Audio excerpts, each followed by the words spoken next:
Foi. Motivation. Surpassement. Fortifiez votre intérieur avec le moment de foi. Évangile de Jean chapitre 1. Dit comme ça la parole de Dieu. Évangile de Jean chapitre 1. Pour mieux comprendre ce que Dieu veut nous parler. Verset 1. Jean chapitre 1, verset 1. Dit comme ça. Au commencement. Au commencement était quoi? Était la parole, dit la Bible. Au commencement était la parole. Et la parole était avec Dieu. Et la parole était Dieu. Au commencement était la parole. Et la parole était avec Dieu. Et la parole était Dieu. Elle était au commencement avec Dieu. Toutes choses ont été faites par elle. Et rien de ce qui a été fait n'a été fait sans elle. En elle était la vie. Et la vie était la lumière des hommes. La lumière, lui, dans les ténèbres, et les ténèbres ne l'ont point reçue. Vous voyez, mes amis, que lorsque nous disons comme ça, par exemple, lorsque quelqu'un arrive, il dit comme ça, tu parles de Dieu, mais montre-moi Dieu. Qui est Dieu? Nous vivons dans une société tellement incrédule qu'il se pose la question, mais qui est Dieu? D'ailleurs, cette pensée touche même beaucoup des jeunes de nos jours qui commencent à se laisser séduire par cette pensée qui dit comme ça. Et qui a créé Dieu? Qui est Dieu? Au début, la terre, elle était informe et vide. Et Dieu existait déjà, mais Dieu est le seul, Dieu est l'unique. Et personne sur la terre peut décrire Dieu à ce sujet. Comment nous pouvons alors montrer Dieu? Il nous a laissé une chose, et cette chose est suffisante pour montrer Dieu, que c'est sa parole. Les hommes ont alors développé la pensée suivante. Oui, mais qui a écrit alors la Bible? Ce sont des hommes. La Bible, elle a été écrite par des hommes. Vous pouvez leur dire comme ça. Oui, mais des hommes inspirés par Dieu. Et ils vous diront comme ça. Mais qui est Dieu? Qui est Dieu? Quand vous prenez la Bible et vous analysez le monde dans lequel nous vivons, vous comprenez de mieux en mieux ce qui représente Dieu et comment Dieu représente sa parole. Il est représenté par sa parole. Car nous venons de lire, au commencement était la parole, et la parole était avec Dieu. Et la parole était qui? Était Dieu. Le monde dans lequel nous vivons, il vit avec un seul unique objectif. Détruire tout ce que Dieu a créé. Détruire tout ce que Dieu il a formé. Le diable, il travaille dans nos jours de nos jours pour anéantir tout ce que Dieu il a créé, tout ce qu'il a formé.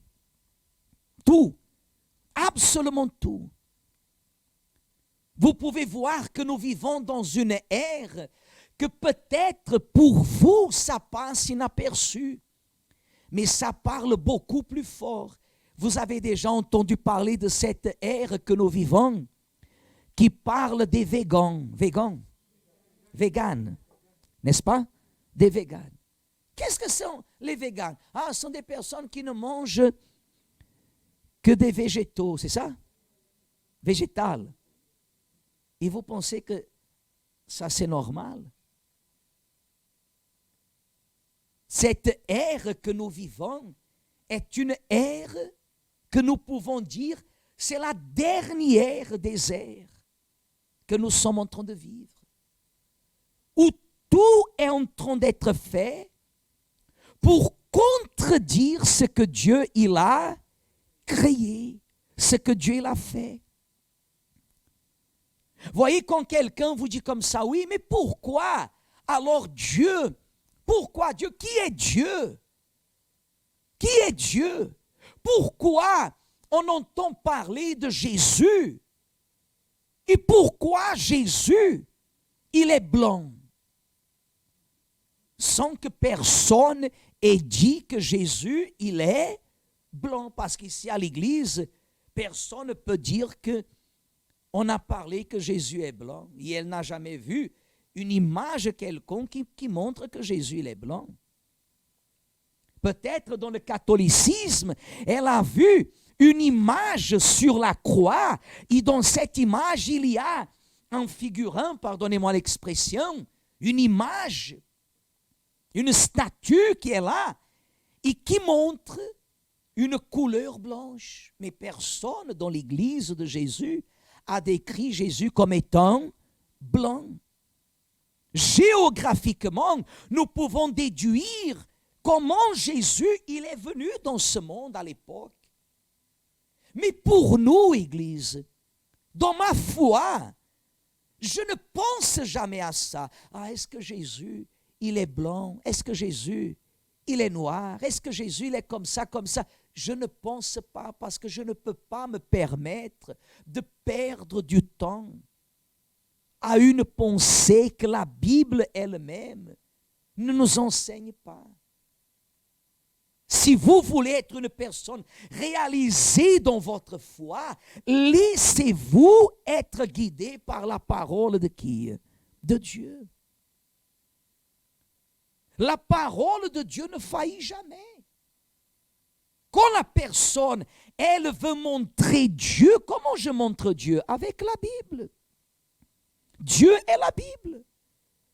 Dieu n'a pas besoin que je le montre. Quand des fois vous entendez dire comme ça, ah, on a prouvé, la NASA, elle a prouvé que la Bible, elle a une signification, que des choses dans la Bible sont vraies. Par exemple, quelques années en arrière, on a prouvé que dans les cellules de l'homme, il y a de l'argile. Ah, cela veut dire alors que ça prouve que l'homme vient d'où?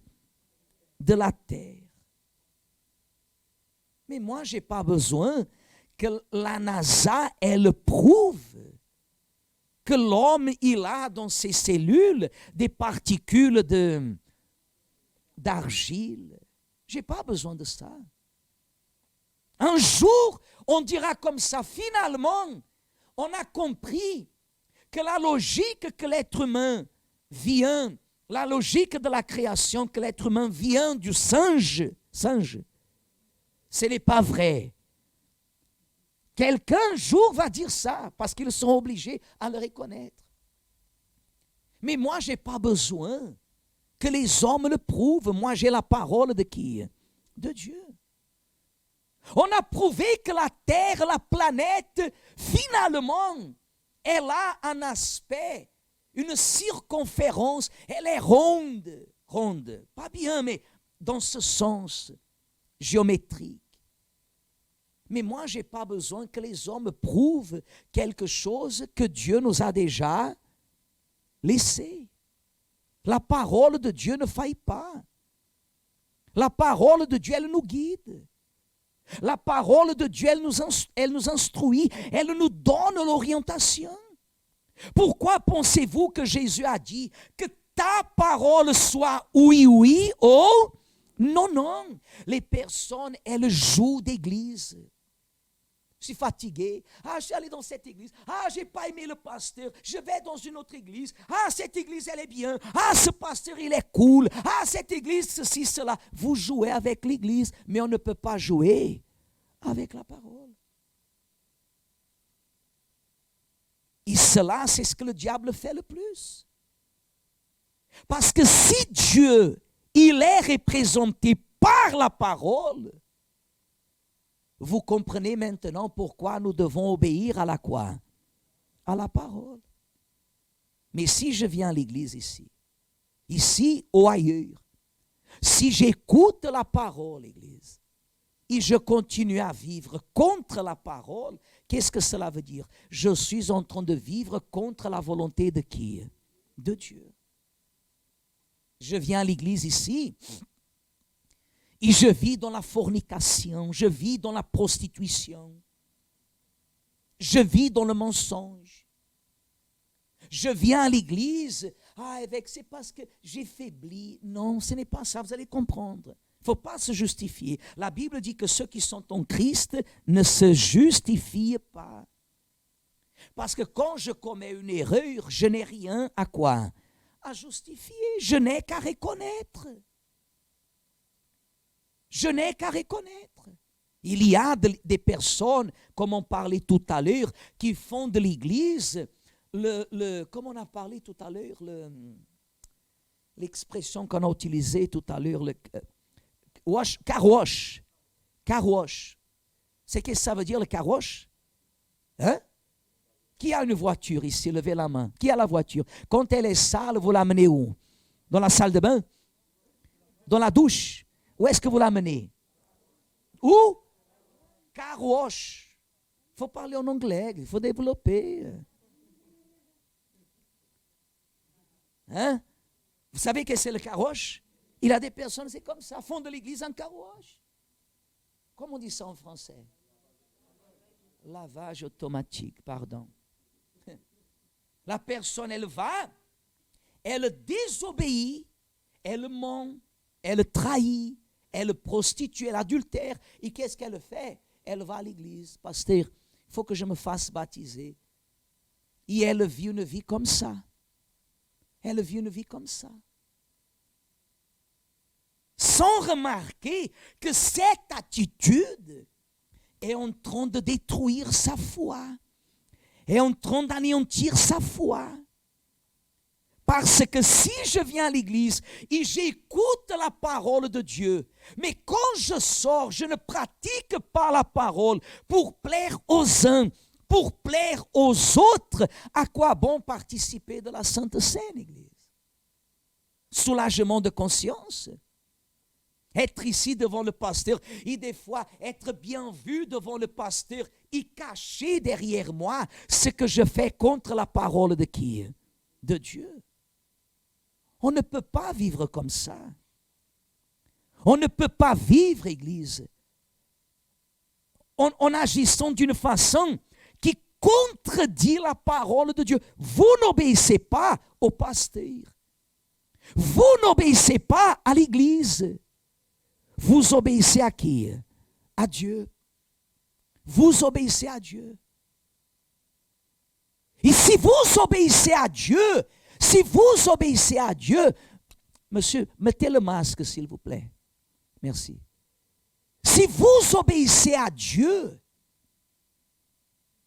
si vous obéissez à la parole de Dieu, si vous vous laissez guider par la parole de Dieu, les ténèbres ne peuvent pas résister. Mais que dit la Bible au verset 5? La lumière luit dans les ténèbres. Et les ténèbres ne l'ont point reçu. Le monde ne peut pas recevoir la quoi?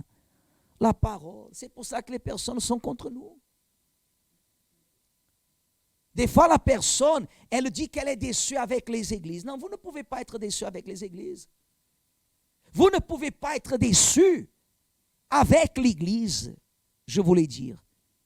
Vous ne pouvez pas être déçu avec un homme de Dieu. Vous ne pouvez pas être déçu avec un homme qui a un engagement vers l'autel. Vous pouvez être déçu d'une mauvaise décision que vous avez prise, d'obéir plutôt aux hommes qu'à qui? Qu'à Dieu. Le centre d'accueil a cette réputation. Les personnes viennent à l'église et elles parlent, elles écoutent parler de la délivrance parce que nous allons avec toute notre force, l'autorité du nom de Jésus pour chasser les démons. Les personnes le savent. Mais à quoi cela me sert? De chasser le démon et de vivre une vie opposée à la parole de Cela ne me sert à rien. Comment je peux plaire à Dieu si je vis une vie contre la parole de Dieu? Qu'est-ce que c'est vivre une vie contre la parole de Dieu? C'est une vie qui néglige les principes bibliques. La grâce que nous recevons, vous savez qu'est-ce que c'est la grâce? C'est l'opportunité que Dieu nous donne à travers Jésus, à travers de lui-même qui est venu sur terre, à travers le Seigneur Jésus. Il nous donne l'opportunité de ne plus continuer à marcher nous-mêmes contre sa parole. Quand on a amené cette femme prostituée prise en flagrant délit, elle devrait être lapidée. La Bible dit que cette femme devrait être quoi? Lapidée. Ou elle ne dit pas? Oui, elle dit. Elle dit. Cependant, Jésus dit, le premier qui n'a pas de péché, prenne la pierre et la quoi? Et la jette. Personne n'est resté. Il dit à cette femme, va et ne pêche plus. La grâce, c'est l'opportunité, c'est l'occasion que nous avons de nous réconcilier envers qui? Envers Dieu. La grâce, ce n'est pas faire les choses à ma façon. Vous voyez que toutes les nations où il y a une démocratie, les origines de cette démocratie viennent de quoi? De la Bible. Viennent de la Bible. La parole de Dieu. Le Seigneur Jésus, il est venu au monde comme étant la parole vivante. Pour nous instruire, pour nous guider, pour nous sauver. Mais les personnes préfèrent lutter contre lui. Ce qui prouve, Église, que la religion et la doctrine religieuse ne fait que la personne s'éloigne de Dieu. Alors, pour finaliser, si vous avez la parole en vous, est-ce que vous la témoignez par votre démarche, par vos décisions? Combien de fois la personne, elle vient à l'église, elle ment? Combien de fois la personne, elle vient à l'église et elle ment, Église? Combien de fois la personne, elle vient à l'église et elle prostitue, et elle adultère? Elle néglige la parole de qui? De Dieu. Parce que la personne qui va prostituer, qui va voler, elle est consciente qu'elle est en train d'agir contre la volonté de qui? De Dieu. Contre la parole de Dieu. Et vous comprenez maintenant pourquoi Dieu, quand il a juré à Abraham, lorsqu'il a fait le serment à Abraham, Dieu, il a juré par qui? Par lui-même. Lorsque Isaac, il descendait pour aller en Égypte, car il y avait la famine, dit la Bible, que Dieu apparaît à Isaac et lui dit, ne descends pas, je te bénirai là où tu es. Pourquoi? Parce que j'ai fait un serment à ton père Abraham. Et Abraham, il a obéi à mes commandements, à mes lois et à mes préceptes. Ça veut dire qu'Abraham, il avait pris la décision d'obéir à la parole de qui? De Dieu, que ce n'était pas la Bible. Parce que la Bible n'existait pas. Mais il y avait déjà les préceptes bibliques. Est-ce que vous êtes une personne qui véritablement vous tenez à garder la parole de Dieu. Dieu, il dit que lui-même, il veille de sa parole. Dieu ne peut pas manquer à sa parole, Église. Regardez, Dieu ne peut pas faire ça. Dieu ne peut pas faillir, Église. Dieu ne peut pas manquer. Mais si vous voulez que la différence de Dieu soit faite dans votre vie, vous devez assumer un engagement avec qui? Avec qui? Avec qui, Église? Avec la parole. La parole de qui? De Dieu. Vous devez assumer votre engagement avec la parole de Dieu, parce que la Bible représente Dieu, Église. La Bible, elle typifie Dieu, elle représente Dieu. Où que vous alliez, vous avez la Bible, Dieu, il est avec vous. Et même si vous êtes dans un endroit que vous n'avez pas la Bible physiquement parlant, mais vous la pratiquez, alors Dieu, il est avec vous. Où est votre engagement vis-à-vis de la parole de Dieu? Les personnes vont dans les églises et elles cherchent des révélations, des rêves, des songes. C'était le pasteur qui a rêvé. C'était le prophète visionnaire qui a parlé quelque chose. Et ce genre de prophétie, elle devient plus importante que la parole de qui? De Dieu. Que la parole de Dieu. Vous pouvez constater que des fois, ces personnes qui ont une foi merveilleuse sont même originaires de certains pays qui ont une richesse extraordinaire. Mais leur vie est une vie pauvre. Pourquoi? Parce qu'ils ne raisonnent pas selon la parole de Dieu. Ils se laissent soumettre à la volonté des hommes. Et là se trouve l'erreur. Vous vous rappelez qu'un jour un centenier est venu vers Jésus. Il lui a dit comme ça: Seigneur, mon serviteur, il est malade à la maison. Viens le guérir. Jésus, dans les médias, qu'est-ce qu'il a dit? Je vais. Et dans le chemin, qu'est-ce que ce centenier a dit? Seigneur, non, ce n'est pas bien que tu viennes chez moi. Ce n'est pas la peine de venir chez moi. Je ne suis pas digne que tu entres dans ma maison. Il savait les erreurs qu'il commettait. Ce centenier savait qu'il n'était pas fidèle à Dieu. Mais quand il a dit comme ça, si tu donnes un mot, une parole, mon serviteur sera quoi? Guéri. La Bible dit que Jésus, il est resté étonné.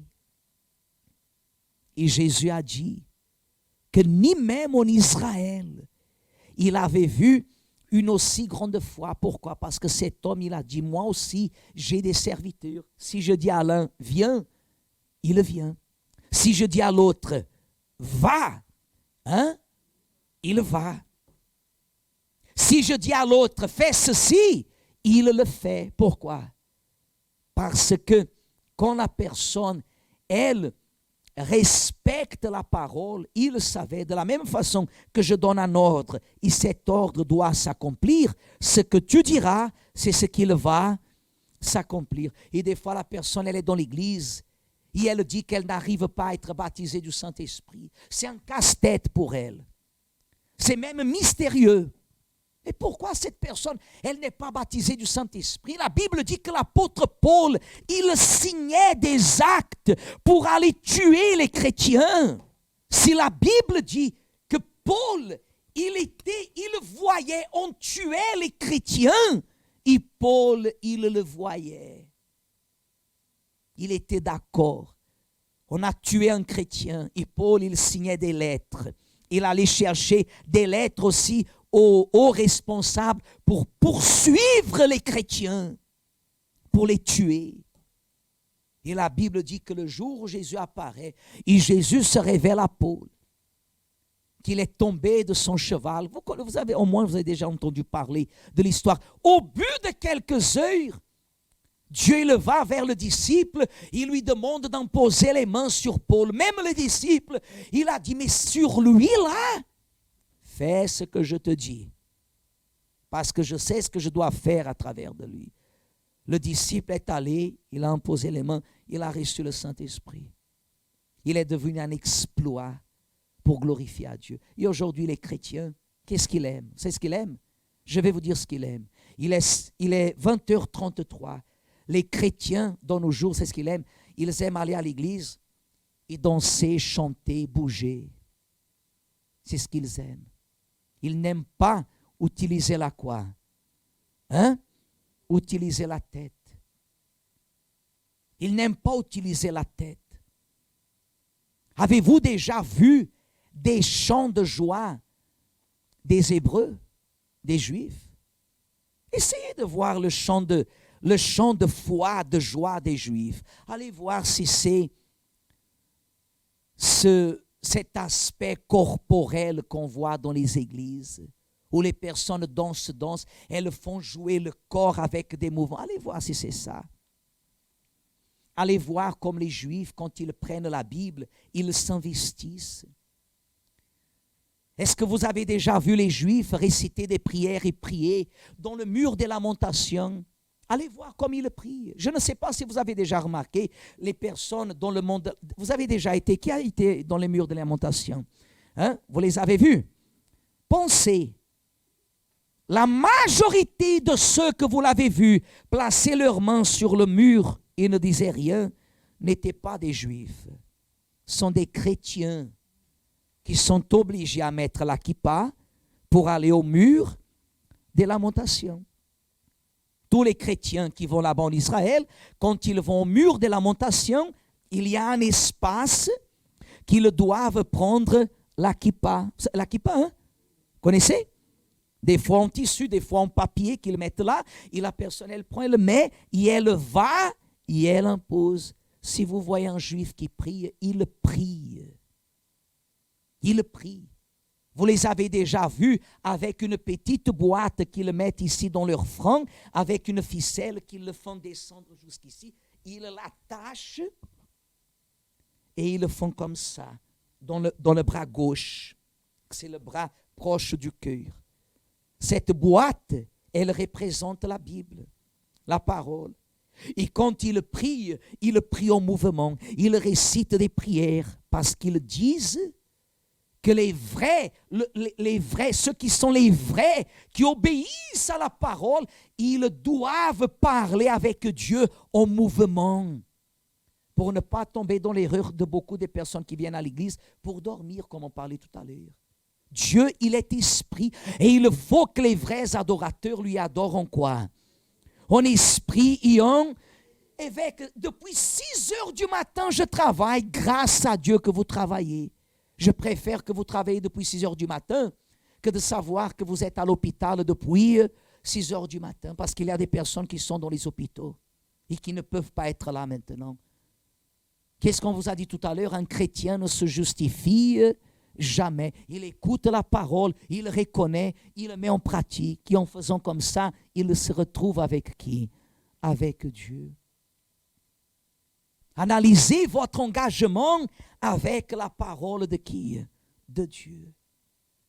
Vous passez par des humiliations, vous passez par des luttes, vous passez par des situations, et vous tous, nous passerons. C'est le prix à payer. Le prix pour obéir à la parole de Dieu. C'est facile de dire que je crois qu'il est l'Éternel, mon berger, je ne manquerai. Ça, c'est facile. Mais ce que Dieu veut voir en nous, c'est un véritable engagement. Une église qui s'engage.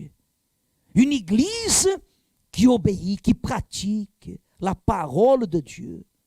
Que les personnes qui vous regardent, elles disent comme ça, vous avez quelque chose de différent, vous. Qu'est-ce que c'est cette chose de différente?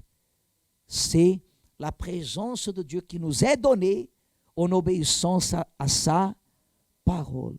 Parce que celui qui a le Saint-Esprit, il témoigne les vertus de qui? La personne, elle a le Saint-Esprit. Comme une dame est venue à l'église un vendredi, Et elle avait parlé avec le pasteur qu'elle était baptisée du Saint-Esprit dans son église. Elle avait été, mais au moment de la prière forte, elle a manifesté avec un démon. Cette dame n'était pas baptisée. Madame, je vais vous dire une chose, c'est difficile à entendre, mais vous n'êtes pas baptisée du Saint-Esprit. Vous avez besoin de chercher votre délivrance. Parce que là où se trouve l'Esprit de l'Éternel, là il y a la liberté, il n'y a pas de démons. Les démons, ils peuvent vouloir entourer ma vie, mais ils ne peuvent pas demeurer en moi, parce que ma vie, elle appartient, elle est scellée par la présence de qui? C'est ça qui gêne le diable. Quand vous dites à Dieu, Seigneur, je veux une alliance avec toi.